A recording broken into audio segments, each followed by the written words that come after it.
Hello, friends. Welcome to the ATC Double Cut. I am Micah Woods, and in this episode, we are going to pick up where we left off in the last one, which is going through a few of the latest blog posts on the ATC website so that I can get up to date, because I have been writing the blog posts faster than I have been recording podcasts about them. The last one that we discussed was from Cornell University, the Cornell Turfgrass Show with Frank Rossi and Carl Scamenti, and they were talking about soil testing and asking whether soil testing could solve all of your problems. And they came to the quick conclusion that it cannot, and that is what we talked about last time as the last blog post. And the next one that we're going to talk about, or the first one that we're going to talk about here on this show, has a title of Ball Roll After 270 Rounds. And I will put a direct link to this post so that you can read it and look at the pictures and get some background information. And then here on the ATC Double Cut, the idea is I get a chance to explain some of the background information about why I wrote the post, some of the information that maybe I didn't bother to write in the post, and to try to, in a conversational way, explain why this is something that I thought was worth writing about and something that I think is worth your reading about and thinking about. And this one is really an important one. And I guess it goes to the interesting question for me to pose this, because I'm a scientist, but it's like, should we, here's the question that I want to pose. Should we believe the results from small plot research at turfgrass research farms, or should we believe the results from golf courses that are in play where techniques are used, products are used, maintenance practices are employed to produce a certain result? Because this is a shocking one almost. I've used the word surprising a lot. For some people, it might be shocking. This is a story of basically Poa annua greens. They do have some bentgrass in them, but they're, I would say, 80% Poa annua. 80% Poa annua greens that are getting 56,000 rounds of golf per year. They have not been core cultivated or solid tine aerified with any meaningful sized tines, other than a couple of venting events in 2023. But they haven't been cored or solid tined for more than 2 years. This is Poa annua, and there are not yet infiltration problems. And it's quite surprising that these greens got only a little bit more than 50 kilograms of nitrogen per hectare, or a little bit more than 1 pound of nitrogen per 1,000 square feet in the past year. And also, plant growth regulators are almost never applied to these greens. So it's not like they're on a regular PGR program. That is something that is quite interesting. And this is not happening at a research farm. And this is not something that is done in a way that is really matching the textbook way that you're supposed to maintain Poa annua. You're supposed to maintain Poa annua greens with something like 3 pounds or 4 pounds of nitrogen over the course of a year in this type of climate. And the reason for that is to prevent dollar spot, to prevent anthracnose, or to minimize the pressure from those diseases. And then one is supposed to cultivate in some way, core cultivation being preferable in terms of maintaining a rapid saturated hydraulic conductivity of the soil, or maybe infiltration rate. They're slightly different things, sometimes used interchangeably. But just to keep the water moving through the profile, you're supposed to core cultivate, or at the least solid tine, and fill those holes with sand. And if you don't do those maintenance practices by the textbook, if you don't apply that much nitrogen, and if you don't do the core cultivation, then it's supposed to be that the surfaces will either get so scarred by disease, or the surfaces will become so soft and you will have footprints and pitch marks and other imperfections in the surface, either from disease scars or from the softness of the surface. You're supposed to have that. And if that's the case, then the ball roll is going to be compromised. The ball roll will not be nearly as smooth as it should be. And yet TJ Creamer at Olympic View Golf Club in Victoria, British Columbia, is producing results that go against what the textbook research says, what the university small plot research says. So I think it's interesting to consider these kind of things, and we should still keep the university research in mind. But sometimes, as with all of these textbooks on the shelves behind me, sometimes we have to question whether the textbooks might be wrong, and maybe there's some new and innovative ways to do things. So the post here has a title of Ball Roll After 270 Rounds. And I introduced TJ, and then I said the greens there are a mix of bentgrass and Poa annua, and as of May 2024, it's considerably more Poa than bent. When nitrogen fertilizer is reduced on Poa surfaces, anthracnose is a big concern, I wrote. When there's no aeration on Poa surfaces, slow infiltration rates and soft putting surfaces are a big concern. That's why I find what TJ is doing to be so interesting, surprising even. And I used earlier the word shocked. Maybe that's a bit of an over exaggeration. But yeah, definitely interesting. Definitely surprising. It's something that I now think is quite possible on bentgrass. I think it's quite possible on core greens. That's zoysia greens or manila grass greens. I'm unsure if this is possible on ultra-dwarf Bermuda grass greens. I'm pretty sure it's possible on fine fescue greens. I didn't realize that it was also possible on Poa, but the results that TJ is producing so far seem to indicate that it might be. And he showed a picture. He sent me some pictures. This one, fortunately I have a caption on this one. I'm showing a picture for those of you listening that shows the profile. This is a core from one of the Olympic View greens when I visited in March of 2023. And if you look at this profile, you can see that there's not a huge amount of thatch. There's a bit of organic matter mixed with sand in the top of the profile, and that's definitely looks like Poa annua there at the surface. I mentioned in the post that he's managing these greens using the grammar of greenkeeping. That is, he's basing management decisions on the playing surface conditions. He's monitoring the growth rate, and he's adjusting what needs to be adjusted. And this, to me, is something that university small plot research, the stuff that happens at research farms that we go to field days to check out, much of the stuff that we read in scientific journals, it doesn't get adjusted. So what golf course superintendents are able to do, what sports field managers are able to do, they are able to adjust things to make the conditions move in the direction that they want them to.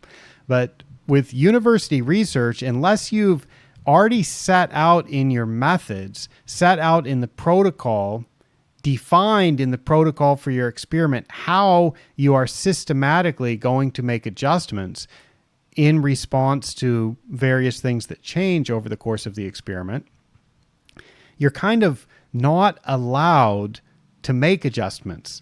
And that's why you see research that gets done, not because you see research that gets done like we applied 1/10 of a pound of nitrogen or 0.5 grams of nitrogen per square meter once a week through the growing season. Or we mowed at this height. We mowed at 3 millimeters or about 1/8 of an inch, just under 1/8 of an inch every day through the growing season. Or we irrigated in this way, just the same amount of irrigation every day except when it rained, when we turned the irrigation off. And so you'll see the experiments get done with the same thing done repeatedly. But that's not actually the best way to manage. The best way to manage is to adjust the mowing height if necessary, to adjust the nitrogen fertilizer rate based on how the grass is growing if necessary, to adjust the irrigation constantly if necessary, and so on.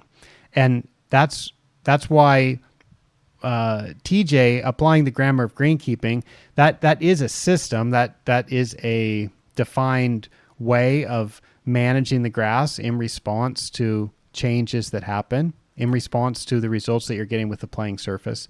And I think that, well, like I said, I'm surprised. I'm surprised at how good the results are, because it turns out, and I'm going back to what I wrote in the blog post, I said he's been able to reduce total organic material at the 0 to 2 centimeter depth, maintain firm greens, have 100% grass cover, no issues with infiltration or anthracnose, and he's done that without solid tine or hollow tine cultivation for more than 2 years, with an annual nitrogen application in 2023 of about 6 grams per square meter. That's 1.2 pounds per 1,000 square feet. That is also 60 kilograms per hectare. And this on a course with 56,000 rounds over the course of the year. So that is surprising. Many of you may have watched this episode or listened to this episode where I talked with TJ, and I highlighted this on the blog because I also added a video of the ball roll, because I was going to play that at the end of our conversation, because TJ had sent me a video where he'd done the bobble test and measured the stimp meter measurement at the end of the day. And I couldn't get that configured on my screen to show in the right way.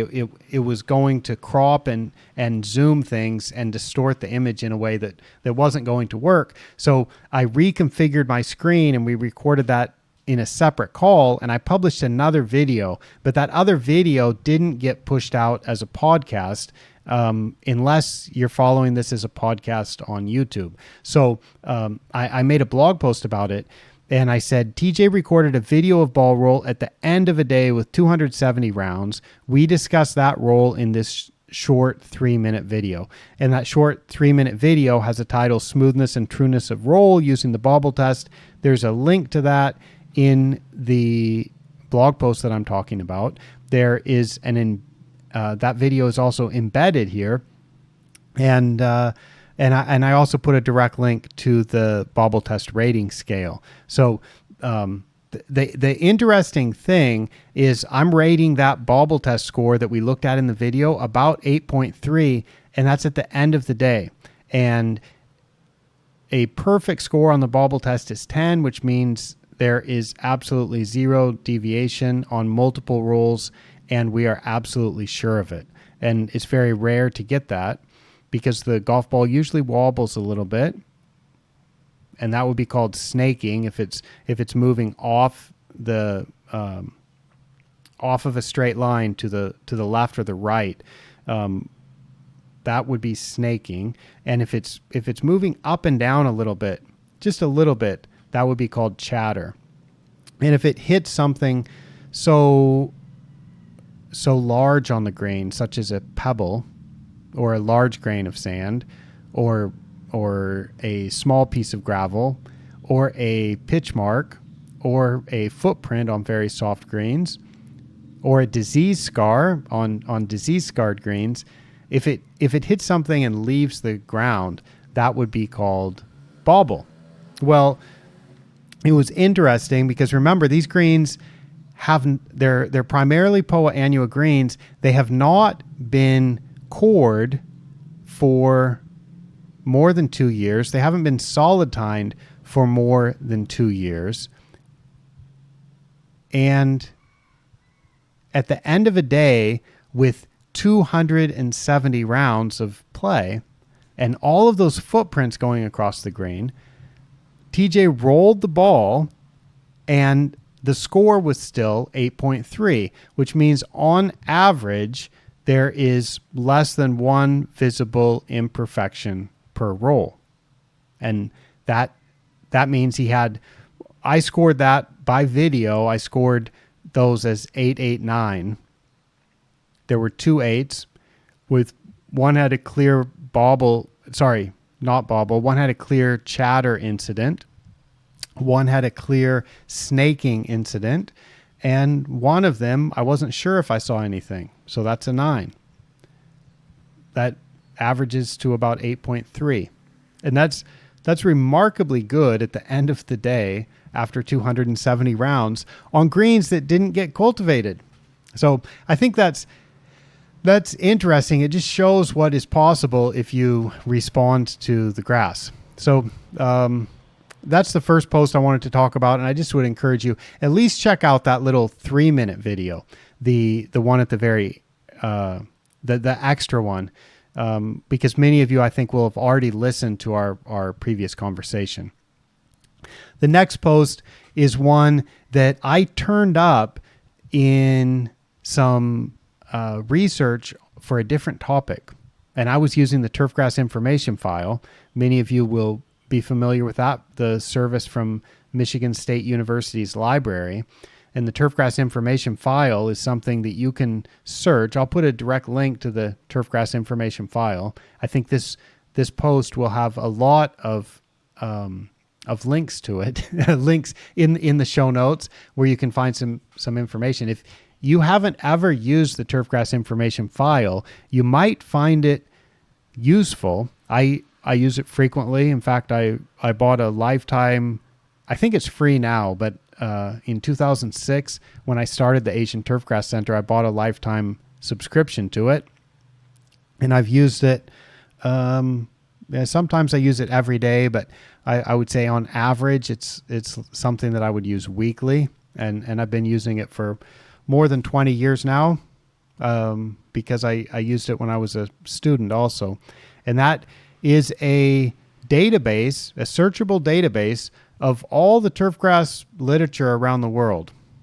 Now, it's not complete. There's a lot of stuff published in magazines from outside the United States that are not listed, and as there's been an explosion of blog content and podcast content and video content and so on, a lot of that stuff is not listed. But what is reliably listed is a lot of scientific research and a lot of trade magazine publications. And that's what I turned up in this post that I gave a title of Green Sweepers That Work Beautifully. And I used as a featured image in this post a Hatsuta brand core sweeper at the Fuji Classic golf course near Mount Fuji. Mount Fuji is in the background, and there is a core sweeper that's moving just as fast, maybe even faster than the Toro 648 aerator that's pulling cores off the green. And it's being followed by somebody with a backpack blower to just disperse a tiny bit of the wet cores that did not get picked up. But basically, the sweeper picks up all the cores, and it picks them up as fast or faster than they're being pulled from the green. And it just does it when they're wet. And it works even better if they're dry. If it's dry, it's really amazing how clean the pickup is. So as I mentioned, I was searching the turfgrass information file. I wrote in the blog post, I said, I was searching the turfgrass information file for another topic and came across this article, which I put a link to in the post. This article by John Baranski, certified golf course superintendent, from the proceedings of the 1993 GCSA conference and show in Anaheim.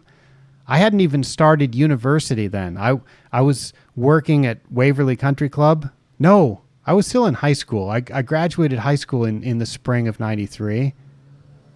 Yeah, I started university in September of 94. So I was still in high school, and this information was already available. So John Baranski was a golf course superintendent in Japan at the time. And one of the things he discussed in the innovative superintendent session at that Anaheim show was core sweepers. in 1993. He was writing about this in 1993. He wrote in the proceedings, "For the past 3.5 years, I have been working for a golf course in Japan. Some equipment designed in Japan would have a tremendous amount of use in the United States. For example, green sweepers that work beautifully for removing plugs after aerifying." So 1993, that was 31 years ago. Was it 31? Well, long time ago.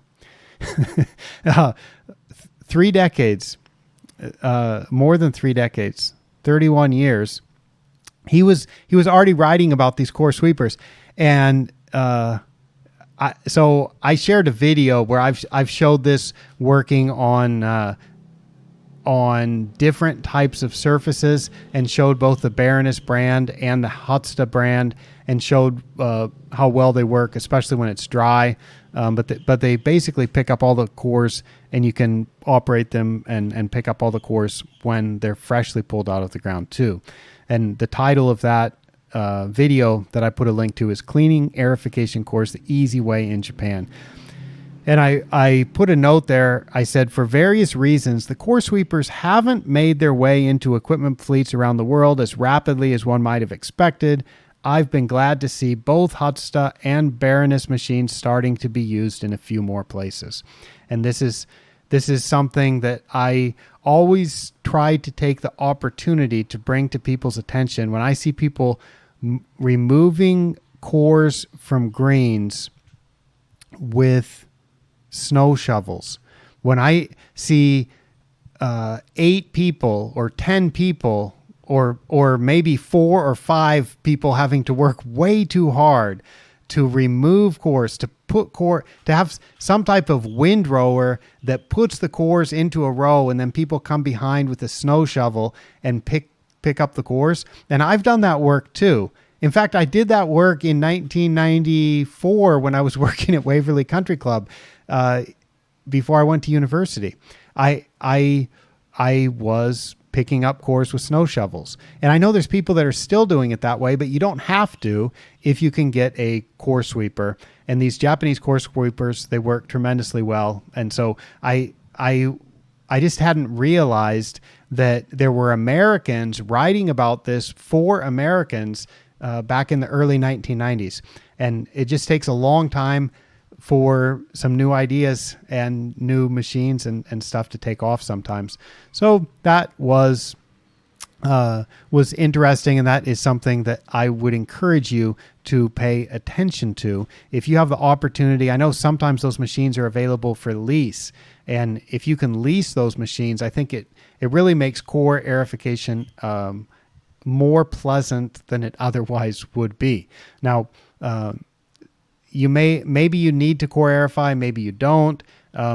Maybe that's something that is not something that you would make use of.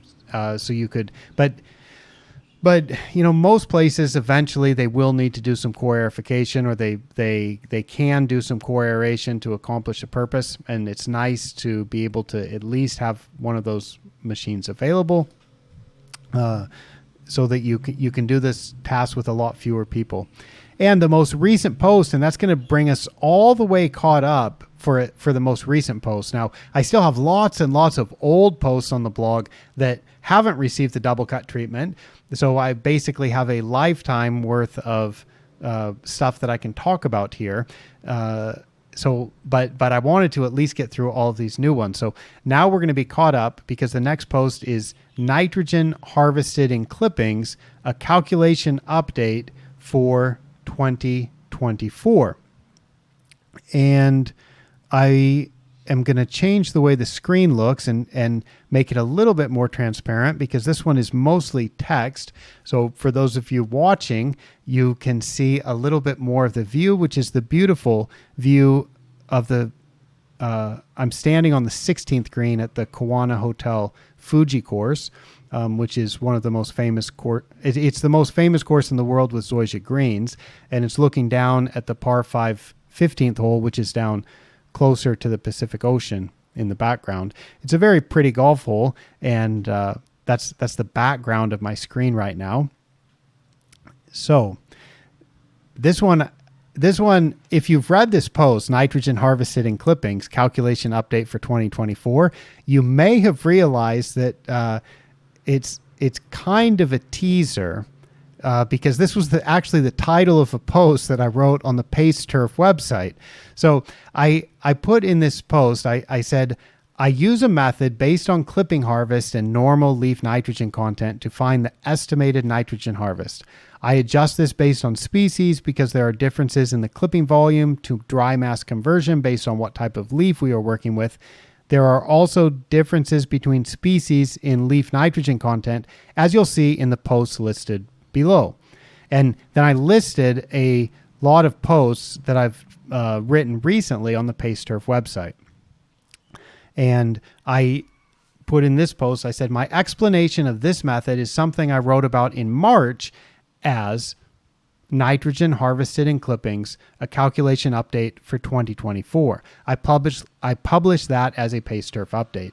And the way that this works, if we're working with bentgrass or with Poa annua, well, let's just stick to bentgrass. If we're working with bentgrass, I'm going to take my clipping volume and I'm going to multiply that by 0.063 or 6.3%. So I'm going to expect that converting from volume to mass is going to be a 6.3. The dry matter will be 6.3% of the volume. And in metric, this is quite easy because if we have 1 liter of clippings, then we would say that that would weigh 63 grams. So that's pretty simple because we know the area that we've taken the clippings from, and we can take 6.3% of that, and that gives us our estimated dry weight.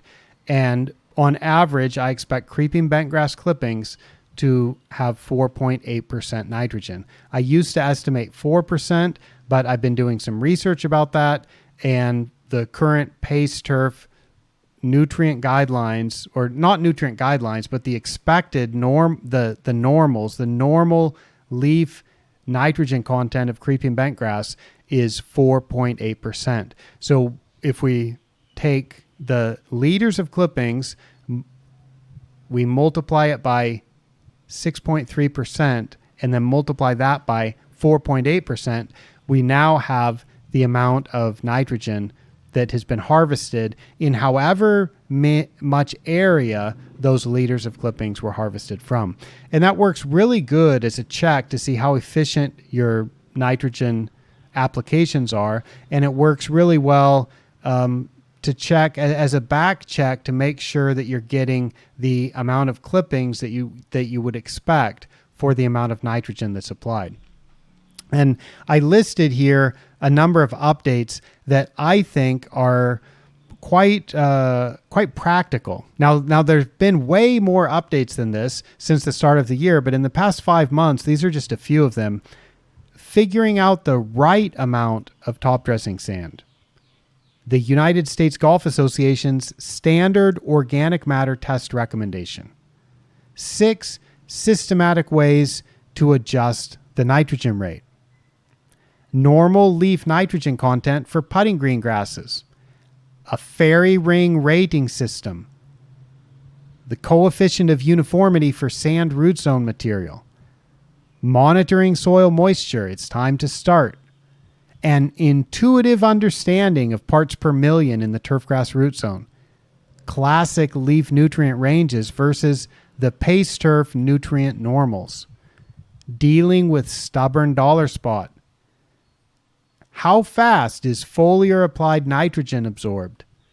Diagnosing low nitrogen. Normal leaf nutrient content of creeping bentgrass putting greens. Normal leaf nutrient content of Bermuda grass putting greens. How to get photosynthetically active radiation, or PAR, data for your location. Comparing the particle sizes of 2 sands, manganese and take-all patch. And I noted that Pace Turf members get an email each week with the new updates, And members also get weather alerts, which contain pest, turf, and weather forecasts customized for your location. And I just put this in as a reminder that I publish a lot of new information that is on Pace Turf that's not here on the ATC site.